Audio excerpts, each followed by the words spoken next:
بعد فأعوذ بالله من الشيطان الرجيم يا بني آدم خذوا زينتكم عند كل مسجد وكلوا واشربوا ولا تسرفوا إنه لا يحب المسرفين۔ اے آدم علیہ السلام کی اولاد، ہر مسجد کے ہاں زیب و زینت کو، خوبصورتی کو اختیار کرو، اور کھاؤ اور پیو اور اسراف نہ کرو۔ یقیناً اللہ تبارک و تعالی اسراف کرنے والوں کو پسند نہیں فرماتے۔ نہایت عزت کے لائق سامعین محترم، بزرگوں، دوستوں، بھائیوں، معززات ماؤں، بہنوں اور بیٹیوں، پچھلے 2 جمعۃ المبارک میں اس بات کا تذکرہ کیا تھا کہ تندرستی ہزار نعمت ہے، صحت ہے تو جہان ہے، انسان سب کام کر سکتا ہے۔ اگر تندرستی نہیں ہے تو انسان کچھ بھی نہیں کر سکتا ہے، اور انسان کو زندگی سے، لوگوں سے اور دنیا کا مال و دولت جس کے لیے انسان مر مٹنے کے لیے تیار ہو جاتا ہے، اس سے نفرت ہو جاتی ہے۔ اس زندگی کی اور اس صحت کی حفاظت کے لیے شریعت کا ایک اصول پچھلے خطبہ جمعۃ المبارک میں نے ذکر کیا تھا، طہارت اور پاکیزگی۔ انسان اگر شریعت کے اصولوں کے مطابق زندگی بسر کرتے ہوئے طہارت اور پاکیزگی کو اختیار کرتا ہے تو انسان کی صحت جو ہے وہ محفوظ ہو جاتی ہے، انسان تندرست رہنا شروع کر دیتا ہے، انسان کی تندرستی کو دوام اور بقا جو ہے اور استمرار جو ہے وہ مل جاتا ہے۔ آج دوسرا اصول ذکر کرتے ہیں کہ تندرستی کو بچانا ہے، صحت کی حفاظت کرنا ہے، انسان اپنی صحت کو بحال رکھنا چاہتا ہے تو شریعت کے اصولوں کے مطابق عمل کرے۔ شریعت دین ہمارا بہت خوبصورت دین ہے جو کہ انسانی زندگی کے تمام شعبوں کے اوپر محیط ہے۔ زندگی کا کوئی لمحہ ایسا نہیں ہے جس میں ہمارا دین جو ہے وہ ہماری مکمل رہنمائی نہ کرتا ہو اور ہمیں خوبصورت باتیں نہ بتلاتا ہو، ہماری حفاظت کی باتیں نہ بتلاتا ہو، ہماری خیر کی اور ہماری برکت کی باتیں نہ بتلاتا ہو، اور جو چیزیں نقصان دینے والی ہیں ان کے بارے میں ہمیں خبر نہ دیتا ہو، ایسا نہیں ہو سکتا۔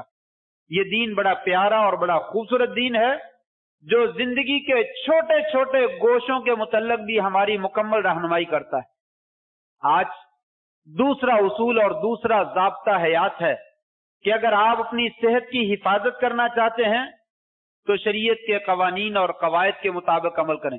کس چیز میں؟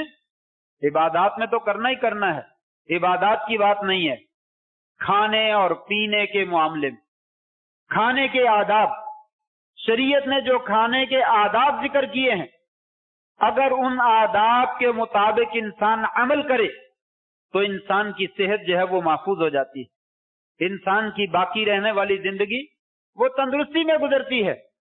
موت کا کوئی علاج نہیں، لیکن بیماری کا علاج موجود ہے۔ اللہ تعالیٰ کی رسول صلی اللہ علیہ وسلم کی حدیث ہے، اللہ نے آسمان سے کوئی بیماری اتاری نہیں ہے جس کا علاج نہ اتارا، ہر بیماری کا علاج موجود ہے، لیکن موت ایک ایسی بیماری ہے اس کا کوئی علاج۔ انسان شریعت کے اصولوں کے مطابق اگر عمل کرتا ہے اور زندگی بسر کرتا ہے اس کو صحت مل سکتی ہے، اس کی زندگی بہترین طریقے سے گزر سکتی ہے، موت اپنی وقت پہ آئے گی، لیکن جو ایام گزریں گے وہ اس کے اچھے گزریں گے۔ آئیے دیکھتے ہیں کہ شریعت کے کھانے کے آداب کے بارے میں صحت کی کیا حفاظت ہمارے پاس موجود ہے۔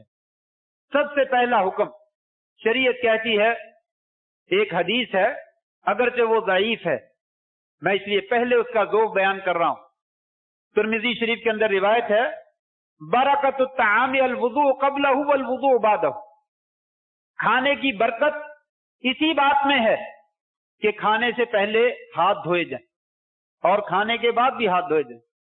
یہ روایت سند کے اعتبار سے اور سند کے معیار سے پایا ثبوت تک نہیں پہنچتی، حدیث ضعیف ہے۔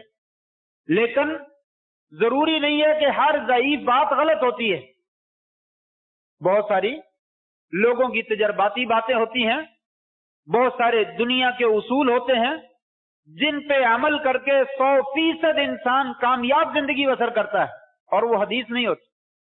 بس اوقات موضوع حدیث ہوتی ہے، من گھڑت حدیث ہوتی ہے، اسے نبی کریم صلی اللہ علیہ وسلم کی طرف منسوب نہیں کرنا چاہیے، لیکن اگر وہ بات صحیح ہے اسے ماننے میں کوئی حرج نہیں۔ یہ بھی بات ایسی ہے، اسے حدیث نہیں کہنا چاہیے کیونکہ یہ صحیح نہیں ہے، لیکن بات جو ہے وہ درست ہے۔ کھانے سے پہلے ہاتھ دھونے چاہیے، کھانے کے بعد بھی ہاتھ دھونے چاہیے۔ کھانے سے پہلے کیوں دھونے چاہیے؟ آج کی سائنس، آج کی طب، آج کے ڈاکٹر، آج کے حکیم، وہ سب کہتے ہیں آپ نے پھل استعمال کرنا ہے تو دھو کے استعمال کرو، آپ نے سبزی استعمال کرنی ہے اسے دھو کے استعمال کرو، آپ نے برتن کو استعمال کرنا ہے اسے دھو کے استعمال کرو، چمچ کو استعمال کرنا ہے تو اسے دھو کے استعمال کرو، اور ہاتھ استعمال کرنے ہیں تو گندے استعمال کر لو۔ ہر چیز کے اوپر جراثیم موجود ہیں، اور آج کل تو دور پینے موجود ہیں، اور قریب کر کے بڑی نمایاں چیزیں دکھانے والے شیشے جو ہے وہ موجود ہیں۔ آپ اپنے ہاتھوں کو دھوئے بغیر اس کے اوپر شیشہ رکھیں تو آپ کو بے شمار کیڑے مکوڑے چلتے ہوئے نظر آئیں جو گندگی کی شکل میں، غلاظت کی شکل میں موجود ہے۔ اس لیے بہت سارے ڈاکٹر حضرات بولتے ہیں آپ نے دانت میں خلال کرنا ہو تو پیسے نکال کر جو ہے وہ کبھی دانت میں خلال نہ کرے، نوٹ نکال کر دانت میں خلال نہ کرے، اس لیے کہ سینکڑوں اور ہزاروں لوگوں کے ہاتھوں میں لگ کر وہ نوٹ جاتا ہے اور اس میں جراثیم کی بھرمار ہوتی ہے، وہی جراثیم آپ کے منہ میں چلے جاتے ہیں اور بے شمار جراثیم آپ کی بیماری کا باعث بنتے۔ ایسے ہی ہاتھوں میں انسان چلتا پھرتا اٹھتا بیٹھتا ہے، بہت ساری چیزوں کو ہاتھ لگاتا ہے تو ہاتھوں میں گندگی اور جراثیم موجود ہوتی ہے، ضروری نہیں وہ نجاست ہی ہو، میل کچیل اور جراثیم بے شمار موجود ہیں۔ اس لیے کھانے سے پہلے انسان ہاتھ دھو لے تاکہ وہ جراثیم جو ہے وہ اتر جائیں اور کھانے کے اندر، پیٹ کے اندر نہ چلے۔ اور یہ میلے کچیلے ہاتھوں کے لگے ہوئے جراثیم بے شمار بیماریوں کا باعث، جیسے ہم برتن کو دھو کر استعمال کرتے ہیں، ہاتھ کو دھونا کہیں گے یہ تو معیوب ہے، کھانے سے پہلے کیا ہاتھ دھونے چلا گیا، لیکن برتن کے اندر تھوڑی سی گندگی لگی ہو انسان پلیٹ اٹھا کے پھینکتا ہے۔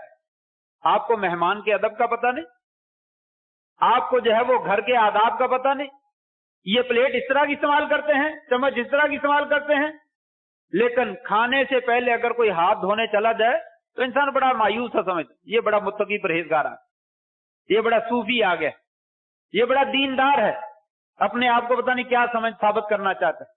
کہا نہیں، جس طریقے سے آپ برتن کو صاف کرنا چاہتے ہیں، پھل اور سبزی کو صاف کرنا چاہتے ہیں، اس طرح ہاتھ کو بھی صاف کیجیے۔ تو یہ بات اگرچہ ضعیف حدیث سے ثابت ہے لیکن بات بالکل صحیح ہے۔ بے شمار جراثیم ہیں آپ کے ہاتھوں کو لگے ہوئے، اس کو دھو لیجئے، آپ کے ہاتھ پاک اور صاف ہو جائیں گے، اور بہت سارے گندے جراثیم پیٹ میں جانے سے آپ بچ جائیں گے اور بے شمار بیماریوں سے بچ جائیں گے، اور آپ کی صحت جو ہے وہ باقی رہے گی، آپ تندرست رہیں گے۔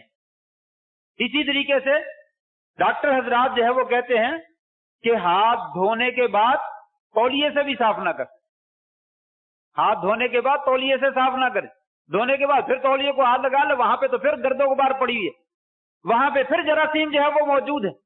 اس لیے ہاتھوں کو دھونے کے بعد اسی طرح کھانا کھائیں تاکہ دوبارہ کپڑے سے جراثیم ہاتھوں کو نہ لگے، اور صاف ستھرے ہاتھ لے کر جو ہے وہ کھانے کے اندر ڈالیں۔ یہ بہت خوبصورت بات ہے اور بہت بہترین ادب ہے، اسے سنت نہ بھی سمجھیں لیکن کھانے کا عقلی اور اخلاقی اور قانونی اور دنیاوی ادب ہے کہ آپ اگر اپنی صحت کی حفاظت رکھنا چاہتے ہیں تو کھانے سے پہلے ہاتھ دھونے چاہیے۔ اس لیے انسان کو معمول بنانا چاہیے ہمیشہ کھانے سے پہلے جو ہے وہ ہاتھ دھوئے، اور ہاتھ دھو کر جو ہے وہ کھانا کھائے، برتنوں کو بھی دھوئے، چمچ بھی دھوئے، اور کچی سبزی یا کچا پھل استعمال کرنا چاہتا ہے تو اسے بھی دھوئے۔ کیمیکل بھی موجود ہیں اور جراثیم بھی موجود ہیں، آپ اس طریقے سے بے شمار بیماریوں سے جو ہے وہ بچ جائیں گے۔ یہ بھی گویا کہ ایک قسم کی طہارت، شریعت ہمیں طہارت اور پاکیزگی کا حکم دیتی ہے،